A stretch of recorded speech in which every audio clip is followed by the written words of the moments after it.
But sometimes God just kind of like lets us just sit and just wait.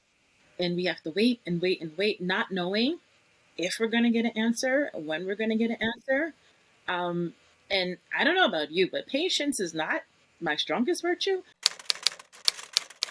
Hi, everybody. I'm Reverend Jim Keat, Riverside's digital minister, and this is The Word Made Fresh, the weekly video Bible study show podcast thing where we talk about an upcoming narrative lectionary passage, give you a glimpse at what's coming out of Riverside's pulpit, and then offer some ideas that you might want to borrow if you are preaching or leading a Bible study on this as well. And next to me on screen, you will see Reverend Charlene Wingate, who is preaching this coming Sunday. So Riverside community, you recognize Reverend Wingate. The rest of the world, you are lucky to get to know her today. So, Reverend Wingate, thanks for hanging out. How are you doing today? I'm well. I'm well. I'm excited to be here with the Word Made Fresh community because I like them. I have a great time every time I see one, and I learn something every time. It sparks a thought that I don't necessarily think on my own, which is a wonderful feeling. Well, no pressure, but now you're going to be sparking some thoughts. So let's take a look. Where are we for this upcoming narrative lectionary? I just know it's in Habakkuk, but where exactly are we in Habakkuk? All over the place. Habakkuk has 3 chapters, and we are in each of them. But we start with the first chapter, the first 7, with the prophet's complaint. And that's something that I find, I guess, a little bit of a little. I kind of like the idea that someone else is complaining to God, because that happens to me sometimes, and I grew up feeling a little guilty about that. About you should just, you get what you get, and you don't complain. Like you don't ever complain about what you get. And sometimes I just don't think that's fair, as if life is ever fair. But sometimes I have conversations with God where I'm like, why? Why is this? Why me? What am I doing? What are we doing? What are you doing? And Yeah. so to see that conversation come to life in the actual text, for me, was like, oh, I'm not alone. I've got company. Yeah. Complaining can be a spiritual practice sometimes, maybe. As long as you're doing it to the right person, right? Yeah. When my 2-year-old is complaining because I'm not giving him cake before he eats his cucumbers, that's a little different, I think. Yeah, a little different. But Habakkuk, which his name, by the way, is in itself Oh yeah, come on. It's got all a, the consonants. It's full of it. tongue Yep. teaser sometimes. He just wants to know, like, why does all of this evil prevail, or give the Hmm. appearance of prevailing? And why are the bad guys, in his mind, just always seem to get rewarded?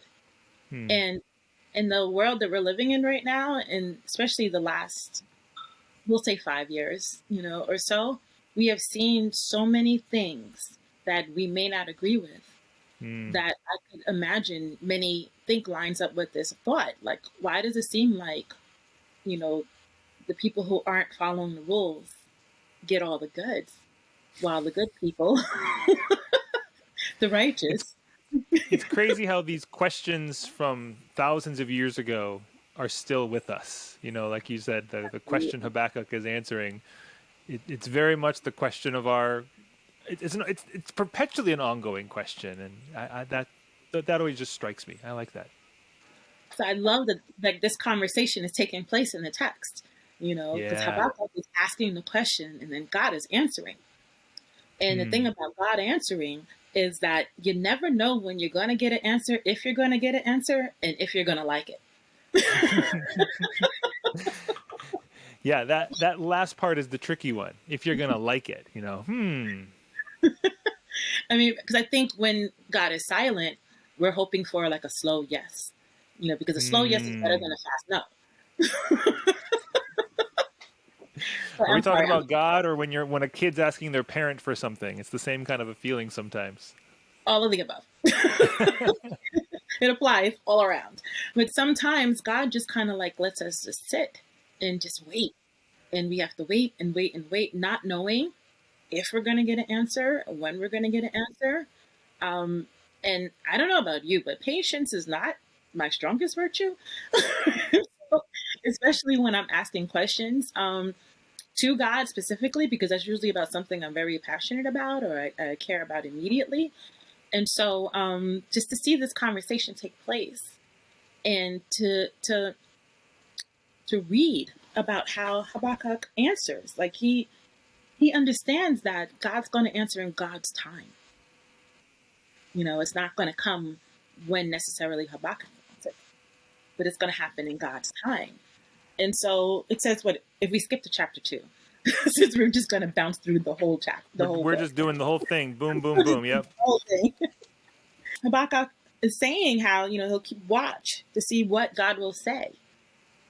You know, he'll just keep on the lookout because Habakkuk knows that you can't rush God. You know, as though we may want to, we can't rush God. We can't force God to behave in any way, in any way, at any time frame. Um, and Habakkuk takes that to heart of, I'm just going to, you know, I'm going to present this to God. I'm going to wait and watch and see what God responds to me. And that's a beautiful response that I think that we can all learn from and think of and see as a model or an example in those moments where we're just like impatient and waiting. Yeah. It's going to happen. I always, the one piece I recognize, I will confess, I'm not the most familiar with this minor prophet.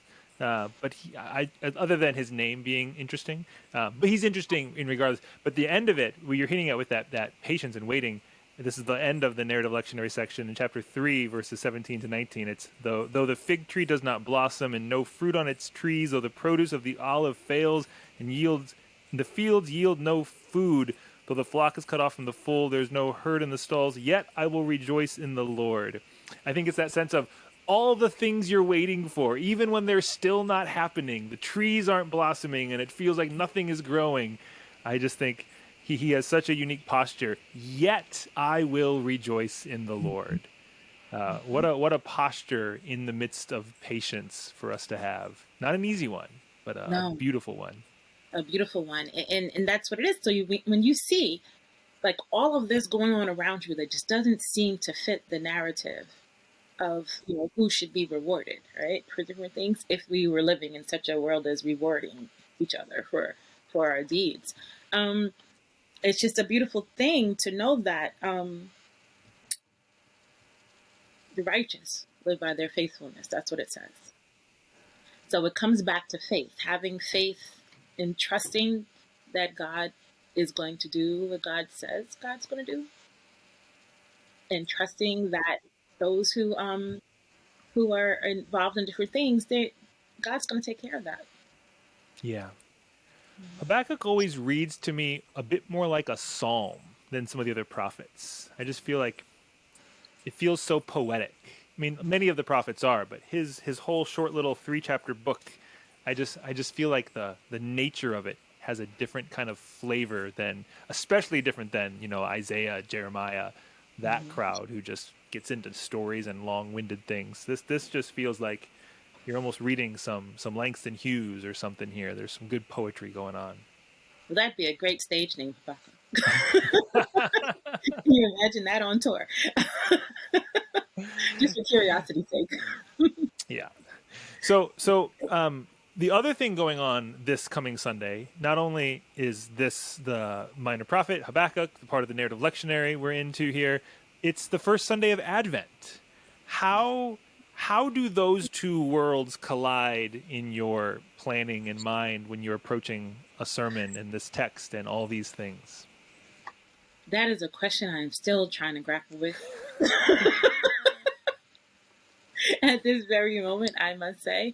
Because, to be honest, before this particular journey, I wasn't so deep into Habakkuk either. And so that just the deep dive into researching and understanding more of what was going on there kind of consumed a great deal of me. So then when we come up on Advent, a time where we're all just preparing for, you know, traditionally hope and joy and love and all those different things, I guess it intersects with how we as people are more alike than we realize. We're more alike than we realize, and that it's okay not to have all the answers. It's okay to question God, especially when we're interacting with people who we believe may not be so easy to love.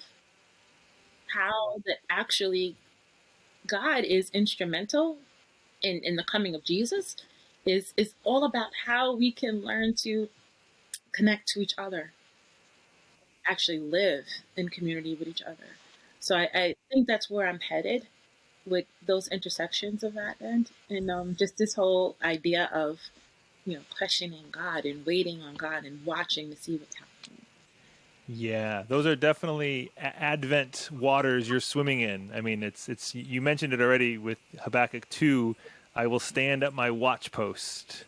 That sense of the prophet being the one standing on their watch post, and that's really the posture of Advent itself is, you know, that's not this passive falling asleep watching. That's an active looking around, noticing what's going on, being very much engaged and eyes open to see, which is what leads to the complaints. I see these things and I'm going to complain about it. I'm not just going to sit here and take it. I have an opinion. I have a thought.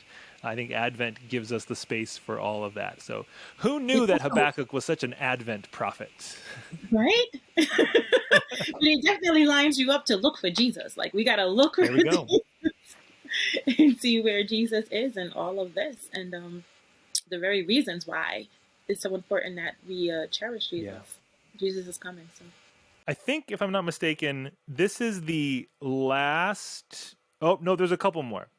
We're almost to the end of the Hebrew scriptures in the narrative lectionary. Let's just zoom out. So we had Micah, then Isaiah, then Habakkuk this coming Sunday, and then we get Esther and a little more Isaiah, and then we're into Matthew. So we are wrapping up the Hebrew scriptures in this narrative lectionary. And Habakkuk, plays the tail end of the role of the prophets as the people of Israel were finding themselves in the midst of current or impending occupation and exile and all of these things, out of which the Advent season is very fitting for that. The very popular Advent hymn, O come Emmanuel, and ransom captive Israel that mourns in lonely exile. Those are all languages of a group of people who are not where they should be or want to be, and we're waiting to be returned to something else.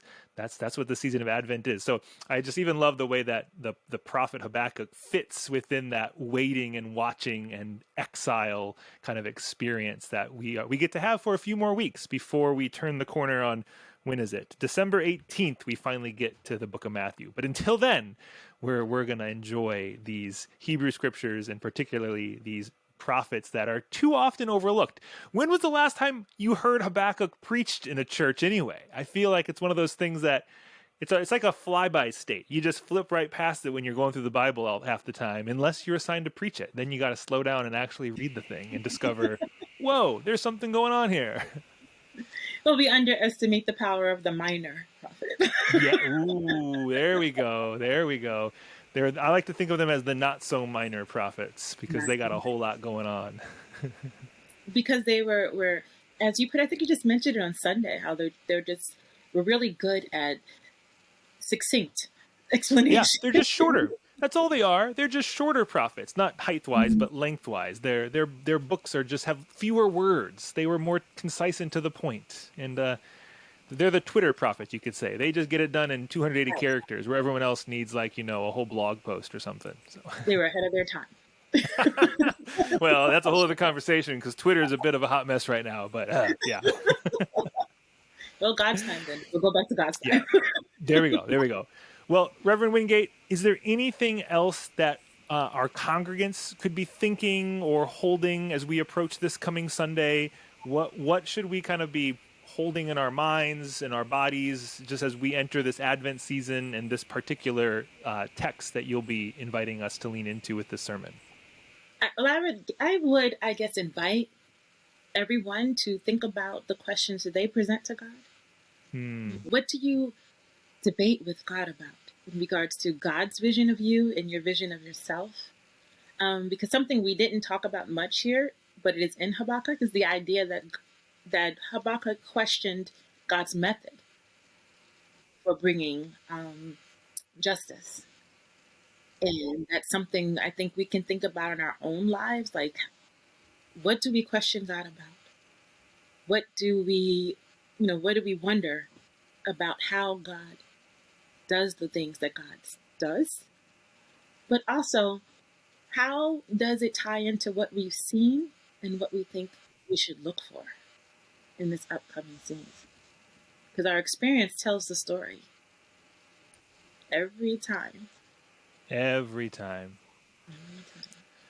Well, I know I am with countless others who are looking forward to hearing what you will offer in the sermon you're preparing.